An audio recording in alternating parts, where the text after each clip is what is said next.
of our glitch text tutorial. I guess it's more of an image, but text is a big part of this project. Right now, all you'll need is your final photo of choice. I do think this project is very fast and pretty easy, so I do think that we will have some downtime for you to make two versions of this. If you have two that you have in mind, I already have a finished example that I'll be kind of like showcasing alongside, but I'm building one from scratch with you guys using this here artwork from the video game Mass Effect or series. So first thing we need to do is open up Photoshop, just in case that I haven't done a Photoshop project before with the class. An easy way to find it on your MacBook is to hit the F4 key at the top of your keyboard. It's like above the number 4, you'll find F4. That'll bring up all your softwares or applications, and you can just, in the search bar, type in photo, and I'm sure one of them will be Adobe Photoshop. Ideally looking for the 2021 version or the CC, like Creative Cloud, whatever might come up. You could click and drag it and pin it to your taskbar down there. That would be handy because then you could just open it from the taskbar then next time. When you do eventually have it open, it will probably look something like this, and we're going to create a new file. You can do that by hitting the Create New button right here, or the more old school way that I use and or end up using is File and then New. It's a good habit because save and export and all the other good stuff are also under File. So File, New, and then ignore all the stuff over here on the left that pops up. You're really going to want to look at this stuff over here. Where it says Untitled 1, this will be our file name, and what I want you to do is your first name, your last name, and then glitch. This will kind of have like a cyberpunk kind of like effect to it, but in that kind of like staticky kind of look. So, been glitch art, if you Google that, is kind of like the style that we're going for. Anywho, after you name it, first name, last name, glitch, under size right here, you're going to see the word pixels by default. If you do, click that drop down arrow and change that to inches. It'll make a lot more sense as we design this with the intent to print it. So, this is where some of us will differ. The width and height will be 12 by 18. However, if your image is taller, it's going to be a 12-inch width and an 18-inch height because you want more for the height. But if yours is like longer, I guess, like wider, you would swap these two. An easy way to do it is look at your orientation. If you want it tall, click this one. If you want it long, click that one, and it will swap the numbers for you. But most importantly, make sure that you get 12 and 18 in the width and height. Okay? After that, resolution should be 300. If you see it as 72, just change it to 300. That'll give us a better quality print. Pixels per inch is by default, so you don't need to change that. And then our color mode, for this one, I do think it's best that we change it to RGB, and you will see why in a little bit. Normally, I always recommend CMYK, because that's how you print, like with printer ink.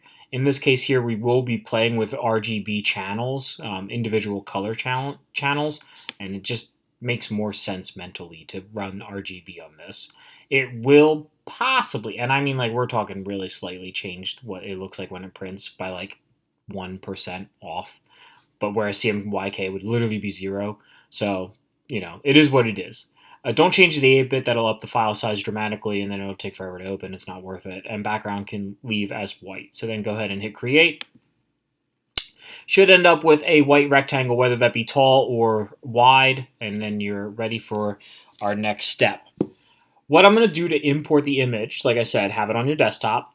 Having it in the top right is nice, and I'm going to show you why right now. What you can do with Photoshop is scroll all the way over to the right where you can see your thing turns into like a little sideways arrow. Click and hold, and you can literally just minimize Photoshop a little bit, or like shrink it down, I should say.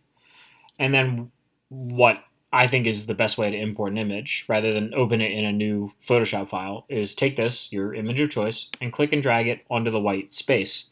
Now, you're going to be like, oh man, that is pixelated and blurry. Don't worry, we're going to enlarge it first, and the way that you can do that is after you import it, you should see this like bounding box or binding box around it.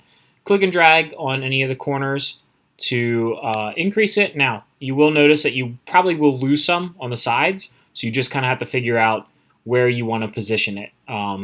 all of your content cannot make it, that's fine. Like, just use your artistic judgment to crop it.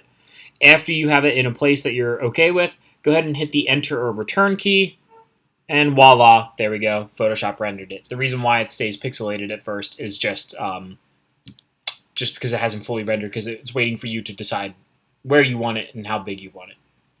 All right, we have our stock photo in here. In fact, what we can do, I would say for this project, let's stay layer organized. I'm going to go and move this back over. Where it says whatever your file name is, double click that, and then you'll see it turns blue. I'm just going to name it stock photo. I'd recommend or require that you do the same right now. So just boom, stock photo. All right.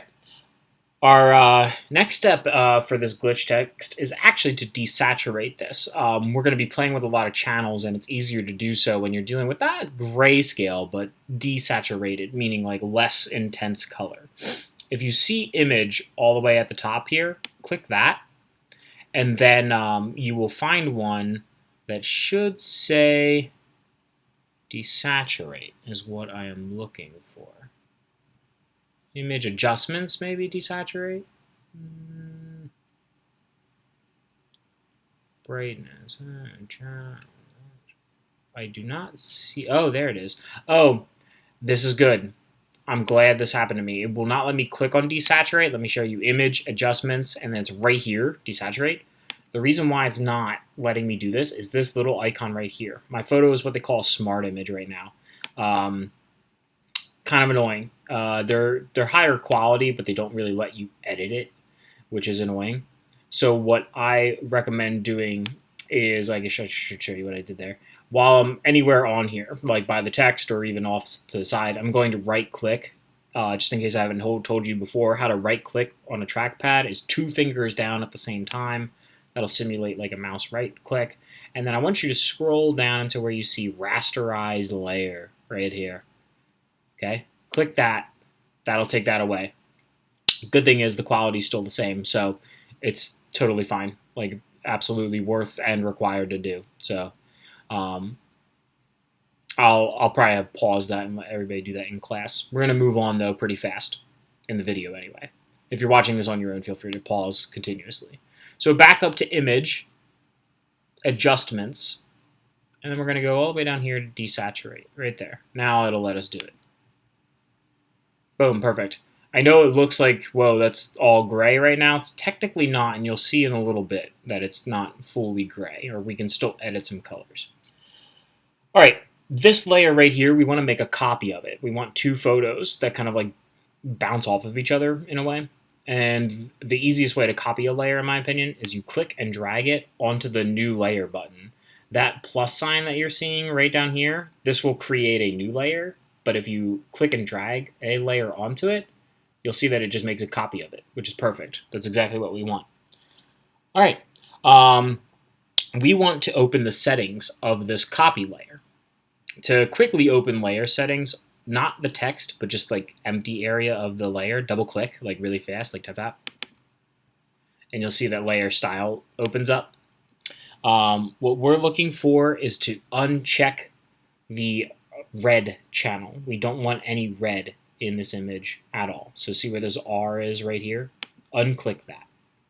I think that's the only thing that you'll have to do. We'll find out if I end up correcting myself in the long run, but go ahead and hit OK for now. All right, what we're going to do, and I think this will be the test of if my memory serves me correctly or not, is go up to the top left here of all your tools on the side, right here. This one called the Move tool. Literally just moves things around. Don't go ahead and click and drag it, though. I'm going to show you a cooler thing to do for this project that's very, very important.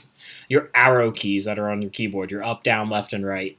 I just want you to either shimmy it to the left or right by a couple clicks. So either click left arrow or right arrow. Like, I'm going to do left about like 5 times. 1, 2, 3, 4, 5. Maybe a little bit more. 6, 7, 8. And you'll see that just shimmies it over a little bit each time. And now you're seeing this divide where some of this green light is juxtapositioning with like this red, kind of like you're having those old school 3D glasses on. I don't know, God, you might even be too young for when they did those in movies. That's kind of like the effect that it is at the moment. We're doing more than just this, though. All right. So now that we have that, there's one last step for today that will give you a lot of time to play with. You're going to be using the rectangular marquee tool. It's right here below the move tool. What this does is if you click and drag anywhere on the screen, you're going to get a selection, like with the dotted lines. What you're really looking for are kind of like long rectangular shapes like this. It doesn't have to go all the way across the screen, but grab a little bit of it, and then you want to switch back to the move tool, and you're just going to nudge it, either to the left or right. I'm going to go to the right a little bit on this one, about like there. I just held it down, by the way. You could either tap or held it down. And then we're going to go back to the marquee tool, and we're going to grab a different section to take. Make it a little thicker. I would recommend that you don't make these too chunky in terms of like height. Something else that you can do to speed up the process is hotkeys. So the hotkey for the rectangular marquee tool is M and V for move. So once I have it selected, I'm just going to hit V, and then I can do my little arrow key nudging, and then I can hit M to go back and make another selection somewhere else. And they don't even have to come from the edge of the screen originally. Like you can do something like right here and nudge that over. Go to V